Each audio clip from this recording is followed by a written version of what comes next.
Tracy and Pauletta Burleson are prominent members of their community. They seemed to be in love with each other. I felt like my sister finally found someone that she loved and she could trust. They run one of the oldest churches in Houston. When you see them at church, they just look like they just really loved each other. But before long, they will fall from grace.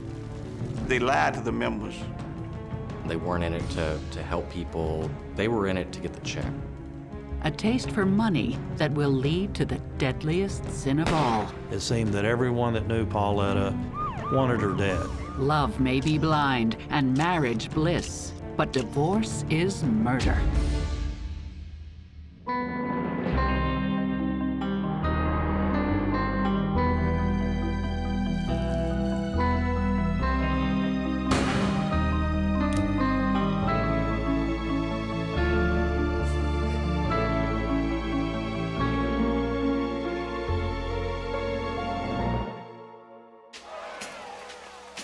It's July of 1995. Family and friends are gathered to celebrate the wedding of Tracy Bernard Burleson and Pauletta Ross. Pauletta's sister, Joyce Bingham, is a bridesmaid. She wore a beautiful dress. It wasn't white, of course. He had on a suit. It was really nice. It was nice. Their love story begins a year earlier in the 5th Ward at the First New Mount Calvary Baptist Church. This church is one of the oldest in the 5th Ward, a section of Houston settled by African Americans after the Civil War. Here in Houston and in the 5th Ward, in the South in general, churches play a big part in people's lives. It's a place where people gather, where they make their friends, where a lot of people make lifelong relationships. It's sort of the center or social hub of a lot of people's lives here. Members of this congregation remember the atmosphere fondly. When you go to First New Mount Calvary, you felt special, even if you didn't know nobody. You were one of us. The preaching was good, the singing was good, everything was good, so I just really liked about it. It wasn't just for the members, it was for the neighborhood. And that's what makes it a good place. Tracy Burleson grows up in the church and dreams of one day becoming pastor. Pinky Johnson has been a member for nearly 50 years. She recalls Tracy as a boy. I was a matron at the church and worked with the young children. And Tracy, he was in the choir and he played the drums and he just did good things. Religion is a big part of Pauletta Ross's life as well. After her second divorce, she starts visiting First New Mount Calvary looking for emotional support. Her sister Joyce is already a member of the congregation. I invited her to the church because I wanted to make sure she was all right, you know. At the time, Tracy is just out of a relationship. He is 28 and she is 40. Despite their age difference, sparks fly almost immediately. Psychotherapist Stacy Kaiser and forensic psychologist Brian Russell think Tracy and Pauletta's feelings were in line with their common interests. He's younger, he's charismatic, he's engaging, and it's a little bit of a lift for a woman to think, wow, I got this young guy who's up and coming and something that I'm interested in, which is the church. She was admiring his aspirations to be a pastor in the church, and that felt good to him, that she believed in him and he could achieve that and everything. I think that Tracy wanted someone who would look up to him, and Pauletta looked up to him. Less than a year after they meet, Tracy and Pauletta are married. They seemed to be in love with each other. I felt like my sister finally found someone that she loved and she could trust. Both Pauletta and Tracy have children from previous unions. But Pauletta's kids are now grown, and Tracy's 12-year-old son, William, lives with his mother. the new couple decides to take in foster children and start a brand new family. I'm the one that talked her into it because I was telling her so many kids need help. You know, it's so many children that's looking for love, you know, and I felt like she had the love that she could give them. The family moves into a nice home in a good neighborhood and settle into their lives together. When you see them at church, they just look like they just really loved each other. But to Tracy, one person is still missing in this perfect family portrait. His biological son, William, has sickle cell anemia, a rare blood disease that causes severe chronic pain and requires constant medical attention. Now that he's settled, Tracy is able to obtain legal custody of William. For the first few years of their marriage, Pauletta keeps her job working at a hospice, caring for the elderly.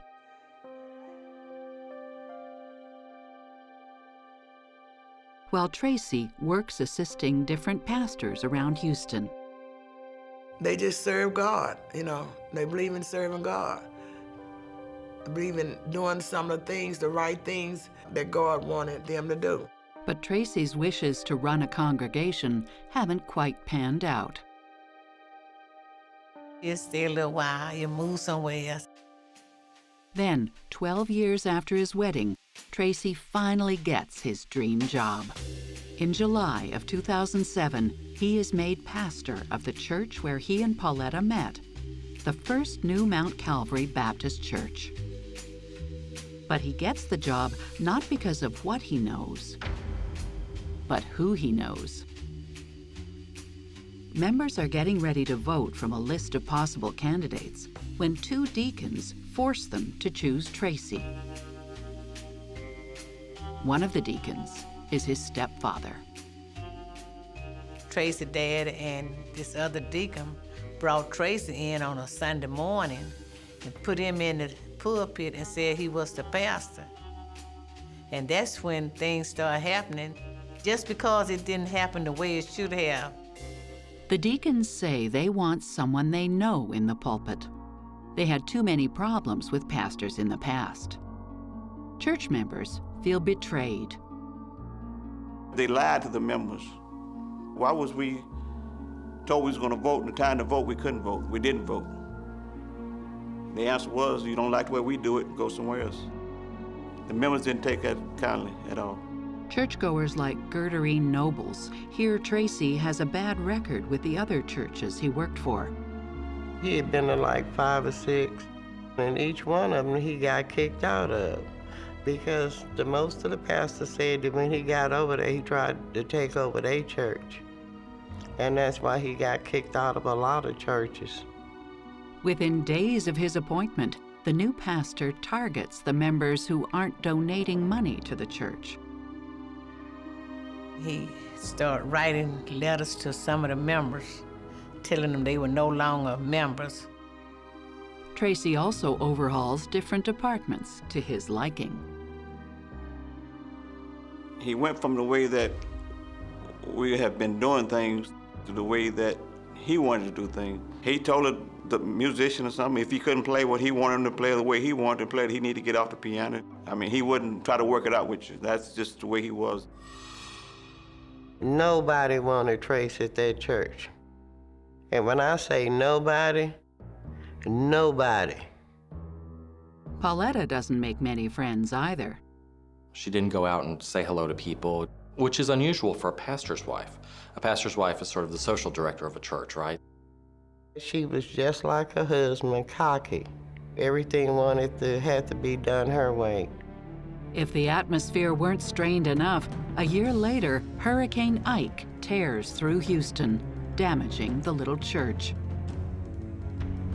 But there's an even bigger storm brewing inside the congregation. None of the members saw any of the money. I mean, none of them.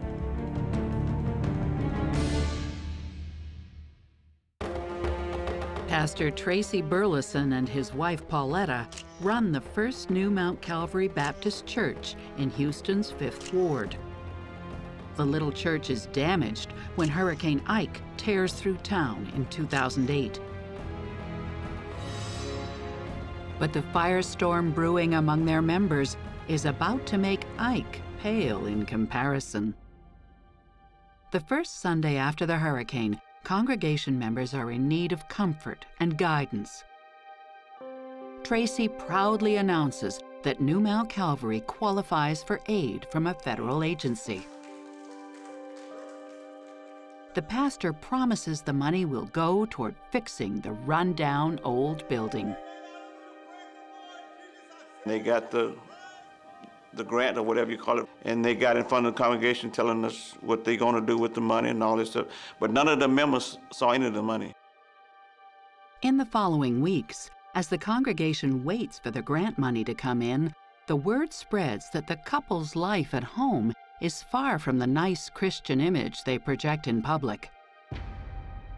Stories also surface that only 3 years prior, the Burlesons were charged with abusing one of their foster children using an extension cord and a wooden board. They weren't in it to help people. They weren't in it to help kids. They were in it to get the check. There was a lot of abuse, and it seemed like a pretty terrible home. Tracy and Paulette had a ragged relationship, and I've heard rumors that she was more dominant than he was, and they even heard rumors that she would whoop him, she would beat him. Pauletta is also hard on Tracy's son, William. She mocks him for having sickle cell anemia and subjects him to punishments that verge on torture. At one time, because he had done something that she didn't like, she had made him go out onto the driveway and kneel down without long pants on piles of rice under his knees to the point where he felt like he was going to pass out from the pain of that. William eventually finds comfort in a friend named Tyone Palmer. She works at the hospital where William goes when he's sick. After a while, she becomes a kind of caregiver to him, and he even brings her around to his father's church. By 2009, the rocky home life with Pauletta prompts William to move out of his father's house and in with Tyone's family. Tyone took him in. She allowed him to live with her. He helped take care of her children. So William looked at her almost like a mother figure. Tyone offers William an escape from a dysfunctional household. She offers him mothering and nurturing and caretaking that he's not used to. William's fragile, and I think he decides to live with Tyone because it's like a respite. It's a place where he feels safe and loved and cared about. I think that Tyone put herself in a position to exercise profound influence over William. I think that a kid to whom she gave what she gave him in terms of filling the void in his life would probably be willing to do just about anything she asked to maintain her good graces. Meanwhile, at the church, a movement to oust Tracy is gaining momentum amongst the parishioners. One of the allegations against the pastor is of particular interest to his wife. The allegation was that he was having girlfriends at the church. Pauletta is not pleased. Oh, she verbally talked to him, told him, that if he didn't stop this or he didn't stop that, but he always managed to sneak around to do whatever he wanted to do. Behind closed doors, Pauletta begs Tracy to quit cheating on her. But in public, she chooses to stand together with her husband. I think Pauletta stayed with Tracy Burleson because she too enjoyed the power that they had together and being the pastor's wife and kind of being a pillar in their society. And she probably also loved Tracy to an extent. They used each other. They saw advantages to being with each other for one reason or the other. And the fact that they had coupled up and were in it for themselves together seemed to work for them. At the church, the long-awaited grant money never emerges. members suspect that the Burlesons are using it to fund a whole new lifestyle. Things started looking a little bit brighter for certain people at the church that held position. I mean, the wardrobe looked different, the vehicles looked different, and you know, that stands out. I mean, The members can't forgive or forget. all they wanted was just a fair chance to voice their opinion, and they never were given that a chance under Tracy. Never did, never were. Anytime the members ask to see the church's financial statements, they get the same answer. They don't exist. Our finance reports are whatever I tell you, that's your finance report. They don't show you, they tell you. And you accept it or you don't accept it. For us, you know, they look at it. But the unified front Tracy and Pauletta present to the public is about to crumble. Tired of his cheating ways, Pauletta leaves Tracy. Rumor has it she catches him with one of his mistresses in bed. There's no way in the world that I would have went to a man's house and bickered with his wife. You don't go there at that place that they reside in. This time, Pauletta packs her bags and leaves. She was just tired. She was just tired of putting up with the foolishness, and he would date 2 or 3 different people. I think Paulette left to try and bring him back to her and to tell him that he couldn't wander with these other women, that he needed to be home and he needed to be with her, because it didn't make her look good.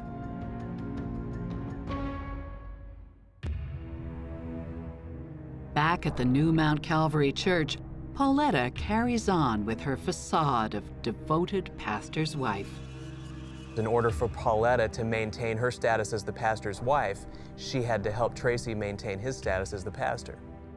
Here we have Pauletta, who is trying to do everything she can to make Tracy change. She yells at him, she threatens to leave him, and at the end of the day, none of that's going to matter because he is getting too much benefit out of being exactly the way he is. And the more a person can get away with doing bad things, the more likely they are to keep doing them. But it's about to get worse. In April of 2010, Pauletta catches Tracy in another affair. They had a meeting at church, and she had left to go pick up her prescription. Well, she said she was gonna go on home, but she didn't go back home. She went to the church, and lo and behold, he was having sex with this special girl. Tracy is having sex in the church with a member who is mentally challenged. She told him up and her up, and she told her office up. When Pauletta calls the deacons to denounce her husband's behavior, it adds fuel to the ongoing effort to get rid of Tracy. The news spreads like wildfire among parishioners. One of the deacons called and told me about what had happened. I was shocked. I was like most members, I was really shocked. The fact that Tracy would be in the church and get caught having sexual relations with a person with a cognitive disability says a lot about his character. Having sex with a person with a disability is not only immoral, but it's about needing a sense of power and control. The fact that he's doing it in the church indicates a profound disrespect for the institution that he claims to represent and believe in. We've seen this behavior from an alarming number of prominent pastors over the years, where they have these positions that give them access to others' adulation, others' affection, others' money, and if they are decent people who are in it for the right reasons, then they will use all of those things to try to improve the lives of others. If they're sociopaths, then they'll use all of those things to try to improve their own lives. And it certainly seems like Tracy falls into the latter category. The pressure builds on Tracy to quit, or at least acknowledge what he's done. When the pastor stands before the congregation only a few days after the blowout, many members expect some kind of apology. They are given none. But in a strange twist, the congregation learns that Pauletta just moved back into the family home with Tracy. To be truthful, at that point, my respect level dropped tremendously. Led by some of the deacons, a group of members decide to file a civil lawsuit to dismiss Tracy. In March, Pauletta Burleson caught him having sex inside the church. But in the following days, with Tracy's back against the wall, the congregation members wake up to some horrible news. First New Mount Calvary Baptist Church mysteriously burned to the ground. I was at home, and my younger brother lives about 3 blocks from the church. So he called and said, hey, Charles. I said, what, man? He said, do you know your church is on fire? My church is on fire. I said, yeah. Church members are devastated. Some of them openly accuse Tracy and Pauletta of arson, citing that the motive was to destroy evidence of where the grant money had gone. By this point in Tracy's life, the facade that he has created has started to fragment, if not begin to fall apart. And so a person who's built their life upon a facade, when that starts to happen, will do almost anything to try to hold it together. Because if it does completely fall apart, then they'll feel as if there's nothing left to live for anyway. So it's almost as if they've got nothing left to lose, and they'll go to amazing extremes like arson and even beyond to try to keep that facade intact. Let's not forget that Tracy has already gotten away with a lot of things he's done wrong. So of course he would think to himself, if I burn down the church, I'll get away with that too. I think it was a cover-up. They did that to cover up all the stuff that they were doing that was not right at that church. And I'm still upset about it, that they would do something like that. It was such a terrible feeling. I can't explain how I felt, because the church had been there so long, and I said, if you don't want something, you just leave, you know, to destroy God's house. Just leave, you know, if nobody wants you. Let the church say amen again. Amen. I'm gonna wait till the train pass by, that we'll be able to hear. But the next Sunday, in spite of an ongoing arson investigation, Tracy and Pauletta hold a service right outside the church. And I'm gonna keep my eyes on God. Now I'm gonna keep it, because guess what? I can't do nothing without God. Still traumatized by the fire, only a handful of parishioners shows up.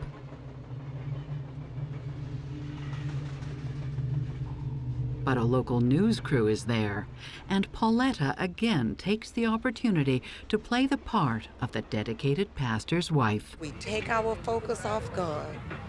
Believe me, world, we have nothing. Let the church say amen again. But in a matter of days, a bullet will blow the congregation apart. It was just horrible to lose a life and to lose where you worship at. I mean, where does it stop? I mean, somebody got to stop it. One of the things that they found on the keys was blood, fresh blood.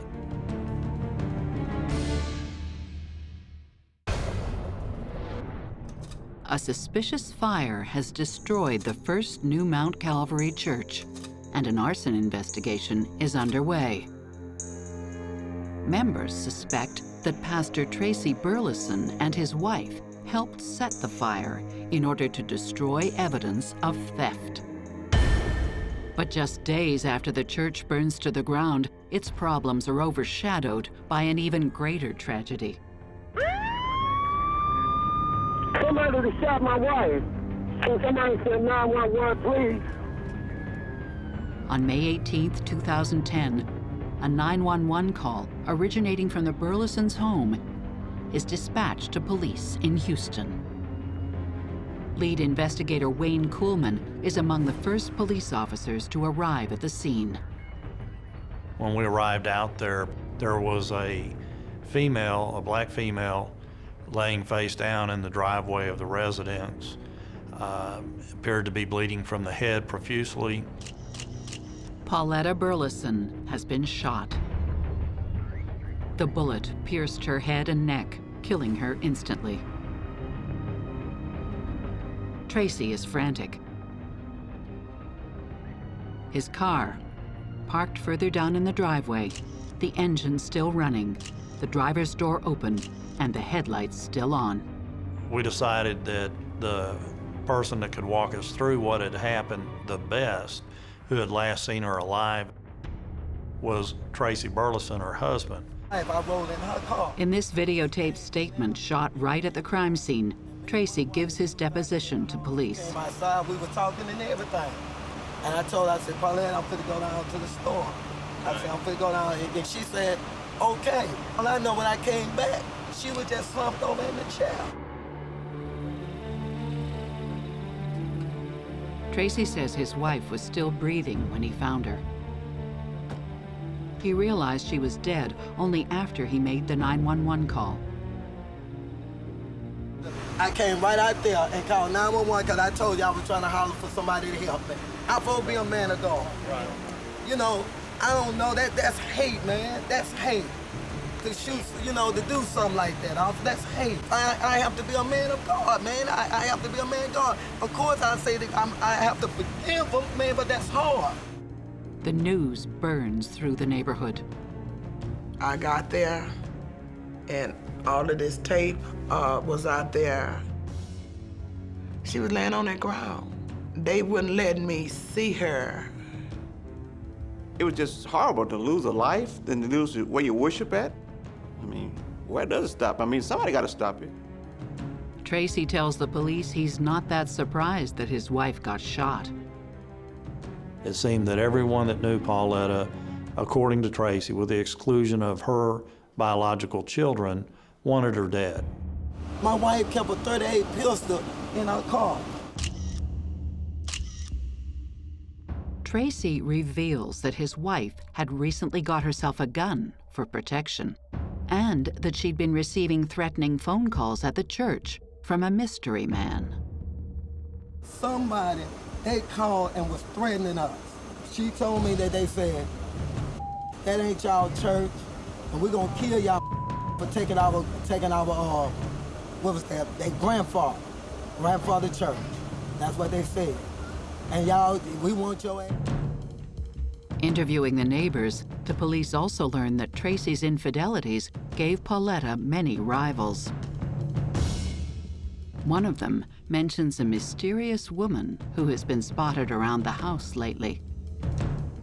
What we started to learn was this was not your model Ozzie and Harriet family, that there was a lot of controversy in the marriage, not just between Pauletta Burleson and Tracy Burleson, but in their professional life where he was a pastor of the church. The detectives are still investigating the crime scene when William, the pastor's son, shows up. He came over, and one of the things that happened was he locked eyes with his father.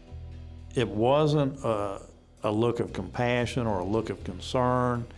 It was more of just a serious 1,000-yard blank stare. Sergeant Kuhlman interviews William and notices he's acting a bit strange. William says his friend Tyrone Palmer picked him up from a friend's and dropped him off at the crime scene. To corroborate William's statement, the investigators tracked Tyrone down. Tyrone lives in the neighborhood. She has William Fuller living with her. If there was something going on, she might or might not know who this person was in the neighborhood that the affair involved. Tyrone tells police she doesn't know anything, adding that she barely knows the pastor and his wife. She didn't know much about Tracy, and there was no relationship, and her whole concern was with William. Meanwhile, Kuhlman dispatches one of his men to look into Tracy's alibi. The pastor's claim that he found his wife's body after picking up a snack at the corner store simply doesn't check out. When the crime scene investigator drove from the store, we were able to determine that the store would have been closed at the time that Mr. Burleson claimed to have gone to the store and made purchases. Back at the crime scene, the absence of any food or drink in Tracy's car also seems to contradict his deposition. Mr. Burleson had claimed that upon returning home, he drove in the driveway, just got out of his car, went to her, started trying to see if she was okay, started making phone calls, trying to get help, and that he never got back inside his vehicle.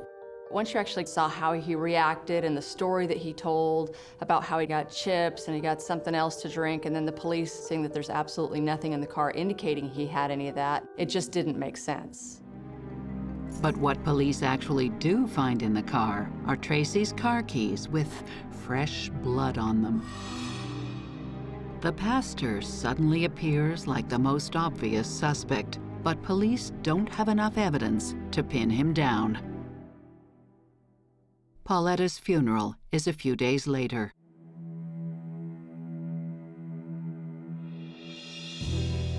Hunter and Kuhlman show up to observe. We went over there in the hopes of locating witnesses who may have some information, whether they were people that were named by Tracy Burleson or just people that walked up to us. The detectives are certain the pastor is somehow responsible for his wife's death, and they just can't believe he's there preaching. When I saw Tracy up there singing songs and just praising God and telling everyone to move on, that Pauletta would want them to, I was incensed. I was offended, if you will, almost.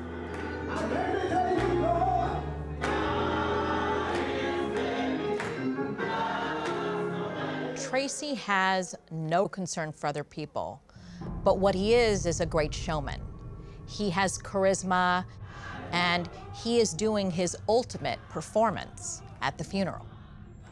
It's another opportunity for him to play the martyr. As painful as this is for me personally, I'm standing up here today because I know what a loss it is for all of you, and I want to be here as your pastor to ease the burden of this on all of you. At the end of the service, mourners are invited to say a few words in memory of Pauletta. Sergeant Kuhlman gets up and vows to catch the killer.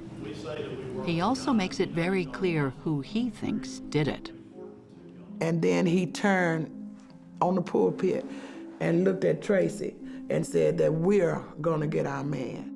I want y'all to know we will do everything that we can to get to the person that took Pauletta. Amen.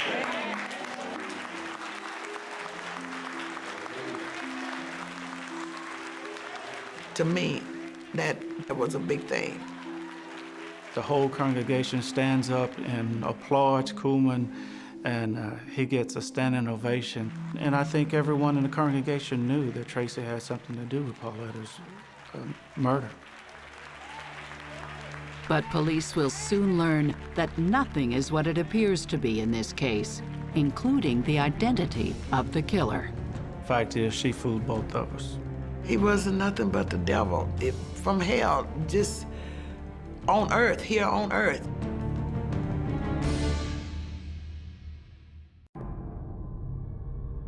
Pauletta Burleson is found shot dead in the driveway of her home in Houston.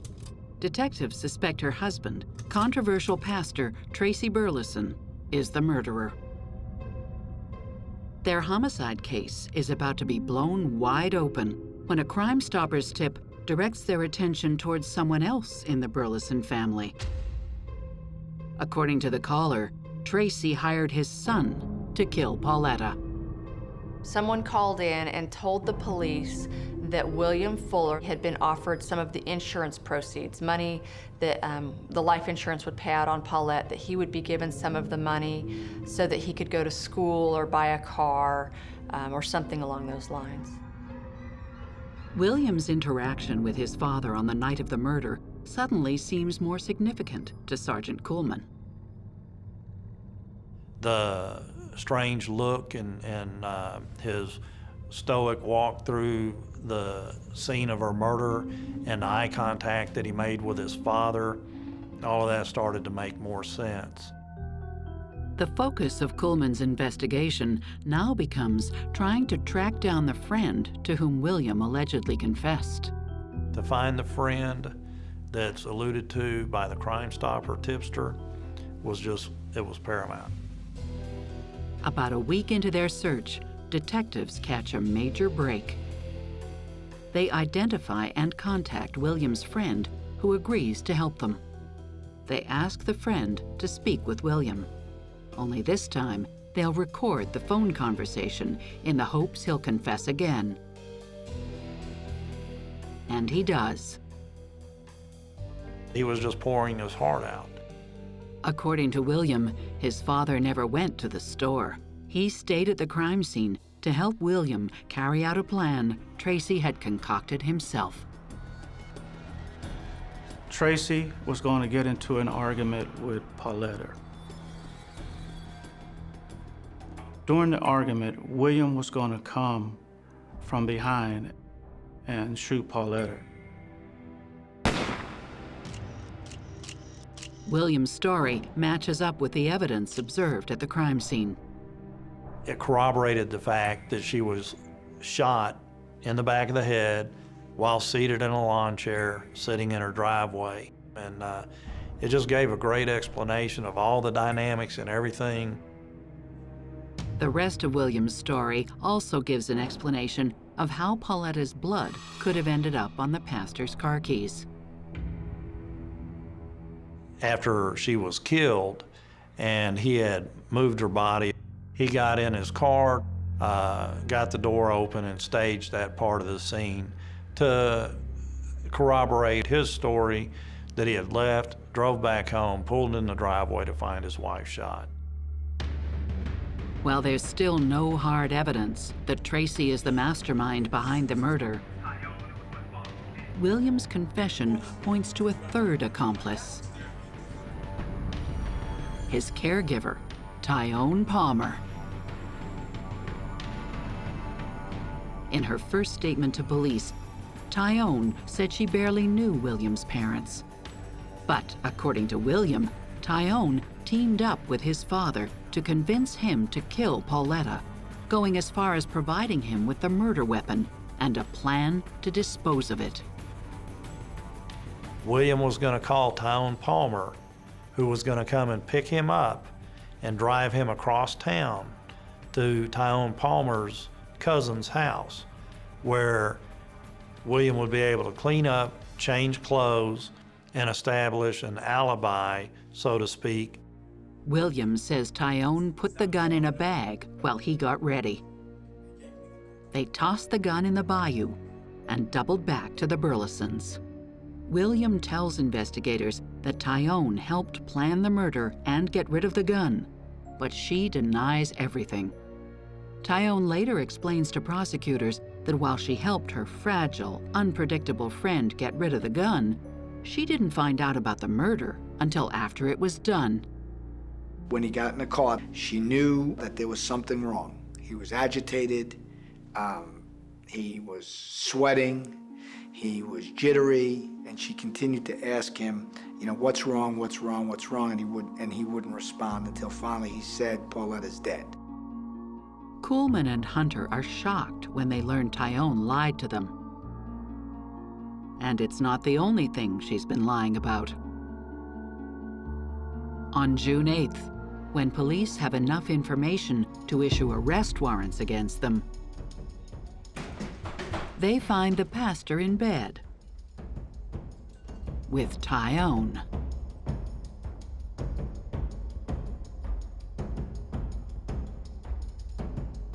If I had to grade Tyone Palmer on her ability to lie, she would be in like the top 3 of the best liars I ever met in my life.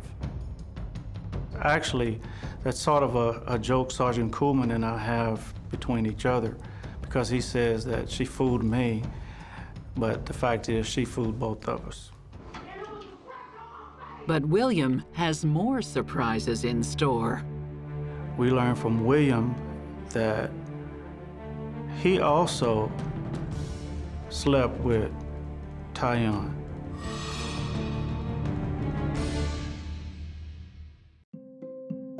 William Fuller claims his father and his caregiver pressured him to murder his stepmother, Pauletta Burleson.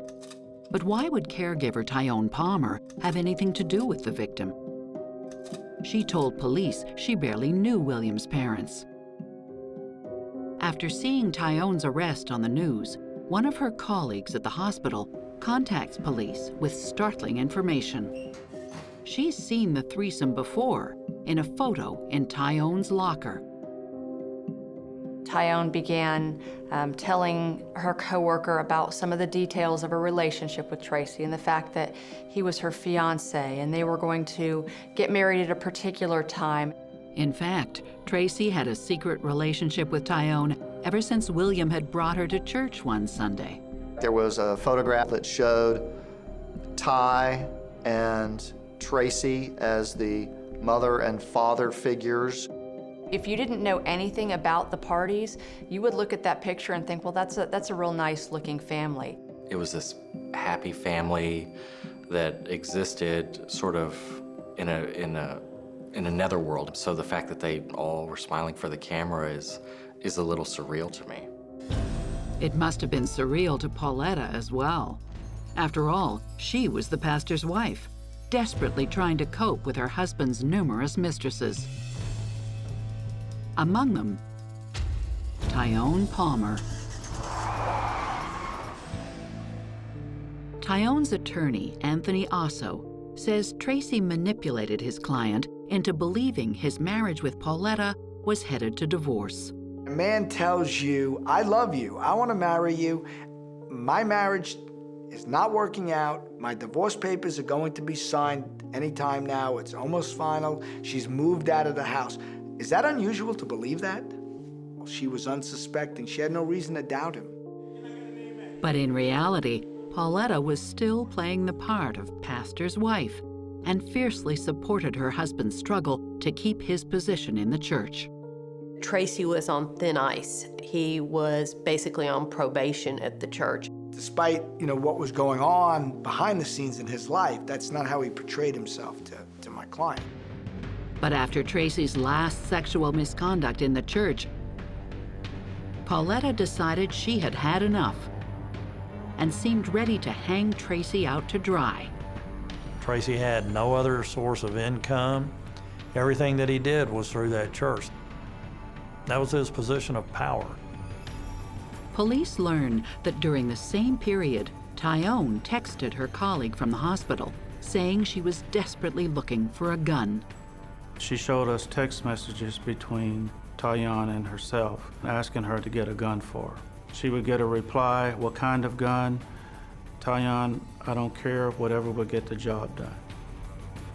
This new evidence reinforces William's story that Tyon provided him with the gun to kill Pauletta.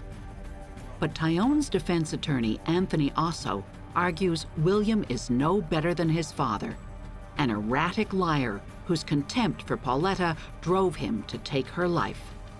He would kill her regardless of whether Tyon Palmer ever entered his life. This was not a pre-planned act. It had been brewing, building up, and he was capable of snapping at any time. William certainly had reasons to hate Pauletta. As a teenager, he'd chosen to leave home because she mistreated him. But why would he now involve Tyon, the Good Samaritan who had gone out of her way to care for him? She had given him shelter from Paulette and had given him a place to live and had made him part of her family. But the truth is far stranger. In fact, William did not see Tyon as a mother figure. Not anymore. We learned that William, and it came as a very shock to us, that he also slept with Tyon. William loved Tyon so much, he even had a tattoo of her lips on his neck. He wanted a reminder of their sexual relationship. That no matter where he was or what he was doing, every time he looked in the mirror or past a window, he would see this reflection of Ty's lips on his neck. I think that William is in love with Tyone, but I don't know if he's in love with her as a woman or more of a mother figure. What I see with him is that he wants to be close to her. He wants to please her. He wants to make her happy at whatever cost. It wouldn't be the first time that a young person conflated maternal love and sexual love. Freud talked about it with the whole Oedipus complex. As the case moves to court, prosecutors are now dealing with a clear-cut love triangle. Dad over here, son over here. What a shocker. Tyone's attorney says William preyed on Tyone's feelings to get her to sleep with him by telling her his father never loved her. A lot of people will look at this and say she should have never slept with him. I think she was so vulnerable, she didn't know what to believe anymore. But when confronted with Tyone's version of events on the witness stand, William explodes. We actually watched William be drug out of court in a chokehold in front of the jurors. Tracy also contradicts his son's testimony, denying that he hired William to kill Pauletta. There should have been something, whether it's a canceled check or a watch or, a gift certificate or something for killing Paulette, but there was just nothing other than William's own word. Tracy's attorney, Lane Lindsay, presents the jury with an interesting theory. Not only did William want Pauletta dead, he wanted his father to take the blame for her murder. With Tracy behind bars, William could have Tyone to himself. Here's this woman who has this close friendship with him, and then to have his dad, Tracy, develop a sexual relationship with that person, I think probably really deeply hurt William. But William denies these allegations and testifies that his father had been asking him to kill Pauletta for months. It was only when Tyone entered the picture that he finally agreed to do it. Now that Tyone was asking, this woman who'd shown such kindness to him and taken him in and given him the home he never had, when she asked him, that's when he ultimately went ahead with the plan. The power of love and sex is often stronger than the power of force. Tyone had a level of sway over William that went beyond what Tracy had, and that it was probably born of positive feelings of love, perhaps fake feelings of love that she set up in him in order to manipulate him. I don't see her that way. I think that Tracy was a puppet master and Tyone was his puppet. Being that he doesn't really have true emotions for people, it wouldn't have bothered him if Tyone slept with his son. And so I think it's completely possible that he told her to lure his son in physically and sexually and then reward him with sex after he killed his stepmother. Tracy had more than one motive for wanting Pauletta dead. After his last sexual misconduct, Tracy suspected that Pauletta was ready to betray him and collaborate with those who wanted him out. Tracy also stood to collect on Pauletta's life insurance policy. And most importantly, Tracy feared that Pauletta could reveal to arson investigators that the pastor himself set fire to the church to destroy financial records and any evidence of what really happened to the grant money.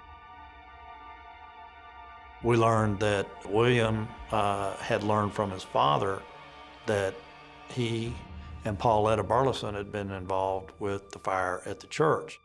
When the church burned down, all of those records went with it. It was gone. It was just a total loss. By the end, it's clear all three parties are guilty. Tyone Palmer gets 10 years for tampering with evidence and 7 years for murder. William Fuller gets 20 years for murder. And Tracy Burleson gets a life sentence without parole for capital murder. he is appealing his conviction. Tracy will probably never get what he deserves. He got a life sentence. I mean, look what his wife got. I really think they should have given him the death penalty. He needs to rest. And he needs to let the other people rest. He wasn't nothing but the devil from hell, on earth, here on earth, walking, breathing, God's good air. You know, he was just the devil. You know, if I had anything to ask Tracy, I would ask him, you know, is this, why would you put your son involved in something like this?